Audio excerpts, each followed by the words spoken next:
Suasana Pasar Tunjungan Surabaya berubah menjadi panggung seni yang hidup dan penuh warna. Di tengah bangunan bersejarah yang kini disulap menjadi ruang kreatif, acara Road to Art Jog hadir menyapa masyarakat Surabaya dengan semangat seni yang inklusif dan menyegarkan. Acara ini merupakan bagian dari rangkaian menuju pameran seni kontemporer Art Jog di Yogyakarta, salah satu perhelatan seni paling bergengsi di Indonesia. Namun kali ini, nuansa Jogja dihadirkan langsung ke Surabaya, membawa semangat kolaborasi lintas kota, lintas disiplin, dan lintas generasi. Beragam karya seni dari seniman muda dan senior dipamerkan di lantai 3 Pasar Tunjungan, mulai dari instalasi interaktif, mural eksperimental, hingga pertunjukan musik dan seni, pertunjukan yang memikat mata dan hati pengunjung. Pengunjung tak hanya melihat, tapi juga diajak merasakan, berdialog langsung dengan seniman, mencicipi proses kreatif, bahkan berpartisipasi dalam lokakarya. Lebih dari sekedar pameran, Road to Art Jog di Pasar Tunjungan menjadi ruang temu, ruang tumbuh, dan ruang berpikir ulang tentang bagaimana seni hadir dalam kehidupan sehari-hari. Dengan latar arsitektur pasar yang kaya sejarah, setiap sudut menjadi medium baru untuk berbicara tentang masa kini dan masa depan. Acara ini membuktikan bahwa seni bukan milik ruang elit. Seni bisa hadir di tengah masyarakat, dekat, terbuka, dan membumi. Dan Road to Art Jog adalah buktinya. Seni bisa hidup di mana saja selama ada ruang dan hati yang terbuka.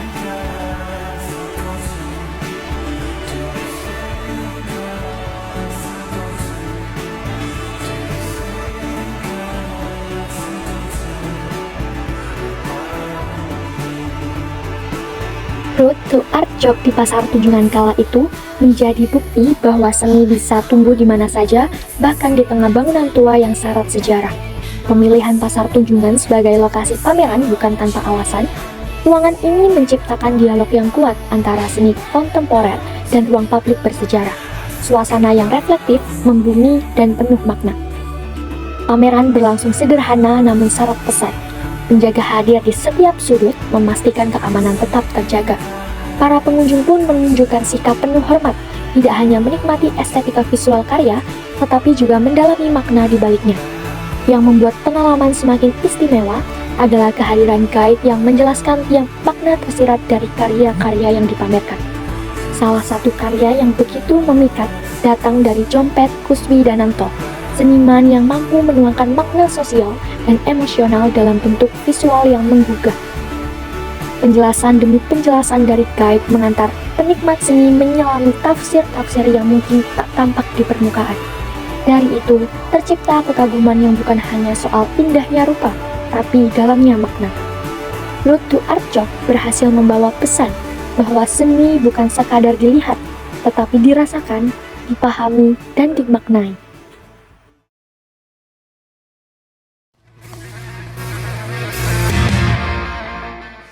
Apakah jiwa abstraksionisme itu bisa dilampiaskan di dalam seni?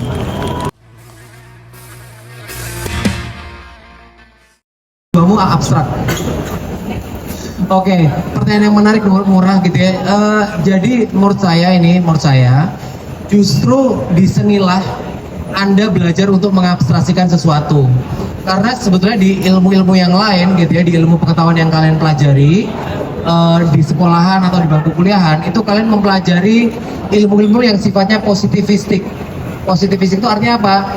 Kalau ada bukti, kalau ada materialnya, baru dia bisa dipercaya, baru dia bisa dibuktikan, baru dia bisa dipelajari gitu. Nah, tapi di dalam dunia seni itu kita bekerja dengan abstraksi.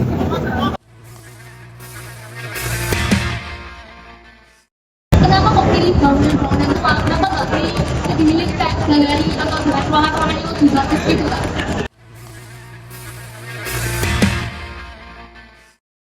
Ruang yang busuk busuk seperti ini kita pilih menjadi ajang pameran seniman besar. Buat saya Mas Jompet itu seniman besar, dan saya cara menghormatinya begini.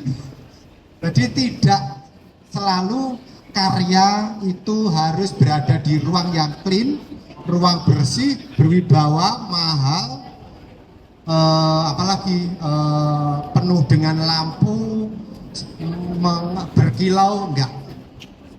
Kita lihat karya-karyanya Mas Jompet, temanya, karakter bahannya, kemudian apa ya, misinya itu sangat, menurut saya, dan saya juga udah diskusi sama Mas Jompet, ini memang dia harus mendekatkan kepada rumah aslinya, dimana ini ya ruang yang mungkin dekat dengan sesuatu yang tidak nampak, mungkin sesuatu yang raw, rustik,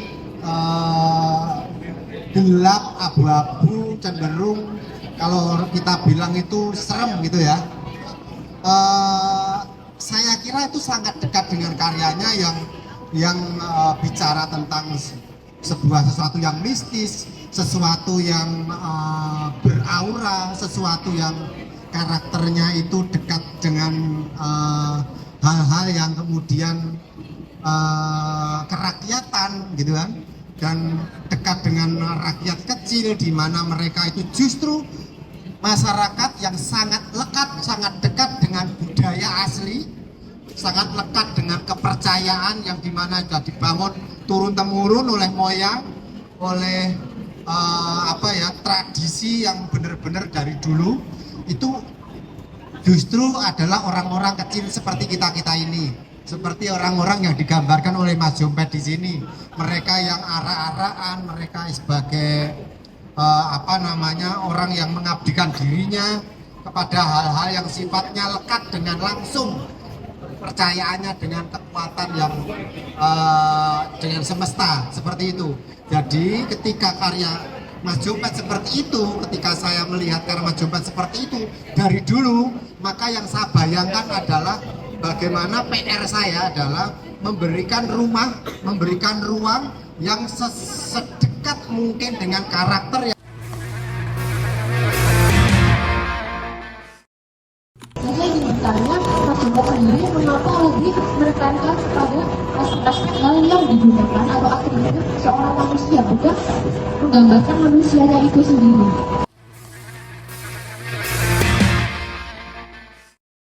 Jompet suka sekali memamerkan kostum-kostum atau atribut-atribut, tapi tidak dengan tubuhnya gitu ya. Sebetulnya Mas Jompet itu berpikir bahwasanya masyarakat Jawa itu selalu berubah gitu. Jadi yang dulunya mereka adalah petani, sekarang jadi buruh. Yang dulunya mereka Hindu, sekarang jadi Islam. Yang dulunya mereka adalah penganut animisme, mereka sekarang beragama. Dan yang dulunya mereka mungkin masyarakat tradisional, sekarang jadi masyarakat modern. Jadi bagi dia masyarakat Jawa, ini kan banyak karya berbicara tentang masyarakat Jawa ya. Masyarakat Jawa itu adalah masyarakat yang terus berubah gitu. Jadi tapi di tengah-tengah perubahan-perubahan itu, mungkin yang berubah itu hanya pakaiannya saja, mungkin yang berubah itu hanya atributnya saja, tapi jiwanya itu mungkin tetap Jawa. Dia mungkin sudah menjadi Islam, tapi jiwanya mungkin tetap butuh yang namanya selamatan.